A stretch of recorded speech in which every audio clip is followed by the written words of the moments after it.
திண்டுக்கல் தொகுதியில் திமுக கூட்டணி சார்பில் போட்டியிடும் மார்க்சிஸ்ட் கம்யூனிஸ்ட் கட்சி வேட்பாளர் சச்சிதானந்தத்தை ஆதரித்து நடிகர் முக்குளத்தோர் புலிப்படை நிறுவன தலைவருமான கருணாஸ் பரப்புரை மேற்கொண்டு வருகிறார். அந்த காட்சிகளை பார்க்கலாம்.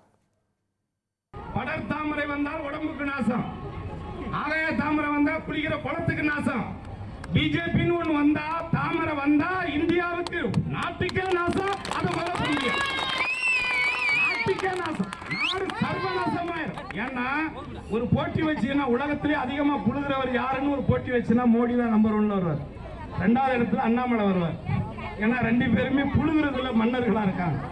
ஒரு நாட்டில் ஒரு தேசத்துல மக்கள்கிட்ட இருந்து வரி பணத்தை வாங்கி அந்த பணத்தை தனியாருக்கும் கார்பரேட் கம்பெனிக்கு அம்பானி கும்பானி அந்தானி இந்தானின்னு கண்ட ஆணிகளுக்கு கொடுத்துட்டு எவன்ட்டையும் காசை வாங்காம அவங்க வெளிநாடு தப்பிச்சு போறதுக்கு இவங்களே பிளான் பண்ணி கொடுத்துட்டு கடைசியா அவங்களை பிடிக்க முடியல. அந்த பணத்தை எல்லாம் 12 லட்சம் கோடிகளை, நல்லா புரிஞ்சுவாங்க மக்களே, 12 லட்சம் கோடிகளை தனியாருக்கு கொடுத்துட்டு அதை வசூல் பண்ணாம தள்ளுபடி செய்த ஒரு மட்டமான ஒரு அரசு அப்படின்னா உலகத்திலேயே அது இந்தியாவில் தான். அதுவும் இந்த மோடியினுடைய பாஜகவினுடைய அரசு தாங்கிறத மக்கள் புரிஞ்சுக்கணும். 60 ஆண்டு காலங்கள் காங்கிரஸ் உட்பட பல கட்சிகள் இந்தியாவை ஆட்சி பண்ணியிருக்கு. 60 வருஷம் அவர்கள் இந்தியர்கள் மீது ஓ மீது ஏ மீது சேர்த்து இந்த நாட்டுக்காக வாங்கின கடன் 50 லட்சம் கோடி. 60 வருஷம் ஆட்சி பண்ணி 50 லட்சம் கோடி கடன் வாங்கியிருக்காங்க.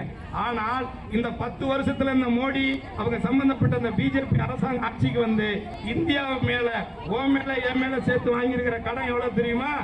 1,50,000 கோடி. 1 லட்சம் கோடி ஜாஸ்தியா வாங்கியிருக்கான். 60 வருஷம் வாங்கின கடனை 10 வருஷத்துல 1 லட்சம் கோடி வாங்கியிருக்கான். உடனுக்குடன் செய்திகளை தெரிந்து கொள்ள சன் நியூஸ் பெல் ஐகானை கிளிக் பண்ணுங்க.